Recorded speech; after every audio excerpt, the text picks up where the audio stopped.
ગુટખા, cigarette સહિત તમાકુનું વ્યસન કરનારાઓ માટે માઠા સમાચાર. હવે 1 ફેબ્રુઆરીથી સિગારેટ અને તમાકુની બનાવટની વસ્તુઓ થઈ શકે છે મોંઘી.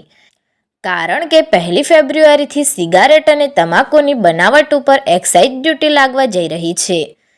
1000 સિગારેટ પર 2050થી લઈને 8500 સુધીનો ટેક્સ લાગવા જઈ રહ્યો છે. જો કે આ ટેક્સ સિગારેટની બનાવટ અને લંબાઈને લઈને અલગ અલગ દર નક્કી કરાયા છે. હાલના 40% ટેક્સ ઉપરાંત વધારાનો દર લાગશે. જો કે આ નિર્ણય ડિસેમ્બર 2025માં કેન્દ્ર સરકાર દ્વારા સંસદમાં લેવાયો હતો, જેને મંજૂરી પણ મળી ગઈ છે અને ફેબ્રુઆરી 2026થી આ નવો નિયમ લાગુ પણ થઈ જશે. ટેક્સની જાહેરાત થતાં જ ટોબેકો કંપનીઓના શેર 12% ગગડ્યા છે.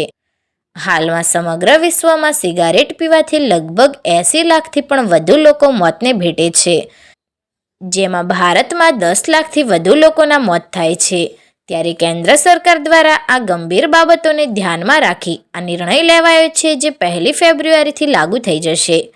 ત્યારે આ નિયમ લાગુ થવાથી દેશના 25 કરોડથી વધુ સિગારેટ પીનારા સ્મોકર્સ માટે સિગારેટ પીવાનું મોંઘું થશે. સાથે સાથે ટોબેકો બનાવટની તમામ વસ્તુઓ પણ મોંઘી થશે. જો કે સરકારનો આ ઉદ્દેશ તમાકુ ઉત્પાદનો ઉપર હજુ પણ ટેક્સ વ્યવસ્થા કડક કરવાનો છે.